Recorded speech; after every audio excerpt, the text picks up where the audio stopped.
The following is a production of Grenzebach Gleer & Associates, consultants in philanthropic management. Hi, I'm Barney Ellis Perry, Alumni Relations Practice Area Lead at GG+A. Today we're taking you to my home, Southern California, to meet Patrick Auerbach.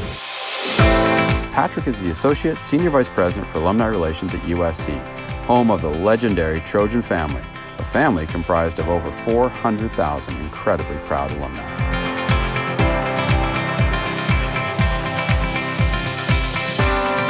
For the University of Southern California, our success story is that even though we've grown by about 30% of total alumni in our population, we still feel like we're meaningfully engaging a much broader and wider, more diverse alumni audience as we were before this major growth in our alumni body.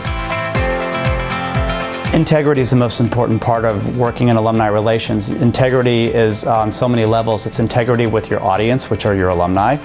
Also integrity with your own staff, especially when you run a department and when you're trying to maneuver a lot of different moving parts across campus and you have so many stakeholders, both internal and external. I think that approaching all that with integrity each and every day is going to get you really far. And especially in times of need, you don't know when you're going to need to cash in on something like that. So I think that's obviously not something that we actively have to think about. I think that should be the bedrock of what we do.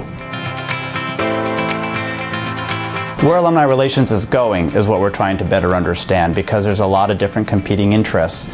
Universities, both public and private, are becoming more and more reliant on private support. And so what are the expectations of the alumni office? There's still many institutions out there which view the alumni office as the friend raisers and event planners, and I don't view that role for alumni relations at USC. I view us as a strategic partner. And maybe events are great, and friend raising is an important aspect of what we do, but I believe we do so much more. So that's where I think alumni relations is going, and I don't think we've even scratched the surface as to where it can be. I do think it's important that alumni relations does retain its own identity as a specific practice within the broader world of advancement. The relationships that we worked so many years to build, I think sometimes in today's world, because again, it goes back to another comment about the pressure to produce monetary results. I think monetary results are an ultimate goal. There are a lot of folks in the alumni relations profession who almost have we're not here to raise any money, we're just here to engage and we'll let someone else worry about that. I don't view that to be the case in alumni relations at all. I think that it's important we understand that there's going to be a monetary or a philanthropic outcome that we have to keep our eye on. However, I think that the depth and the complexity of these relationships cannot be understated, because I think that's really where your future pipeline is going to be for your respective institution. The next big thing in alumni relations is to really find ways to meaningfully engage alumni who have never set foot on your campus. More universities are adapting online programs, so you have virtual engagement opportunities and challenges, both with alumni or with former students who attended college on your campus, but also for alumni who never set foot on your campus. So the virtual engagement is not just limited to one segment of the population, it's really going to be your whole population.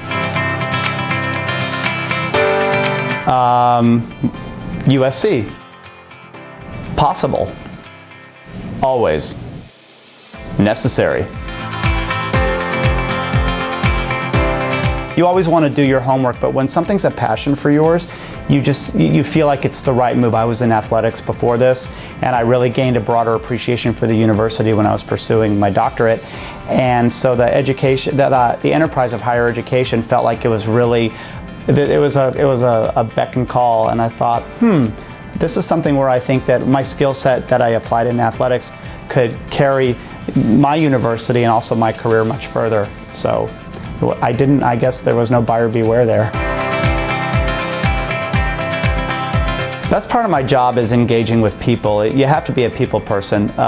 Being at a conference like the Case Summit, you get in an elevator, I'm asking people where they're from. I'm not looking at the numbers, they're telling you what floor you're about to get out on. I look and I talk to people, and this is a sea of extroverts here, so it's exciting for me to get to talk to people and to hear where they're from. Nothing keeps me awake at night, which is why I think I'm doing pretty well in this profession.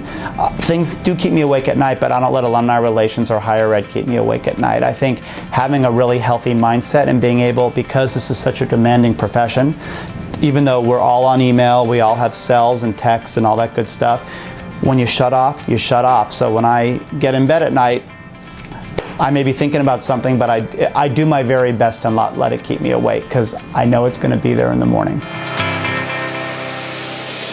I think it's a profession that's becoming a little less appreciated. Again, it goes back to the fact that there's so much financial pressure on institutions that I think there's a temptation of leaders in higher education to maybe invest less in alumni relations and invest more in frontline development. But I think all tides rise together. So if you invest more, if you have a certain amount or a certain incremental increase in resources, if they're applied in a broader sense to both alumni relations and development, it's going to yield greater outcomes. But that's a long-term investment. 10 Questions has been a production of GG+A, Associates, where our mission is advancing yours.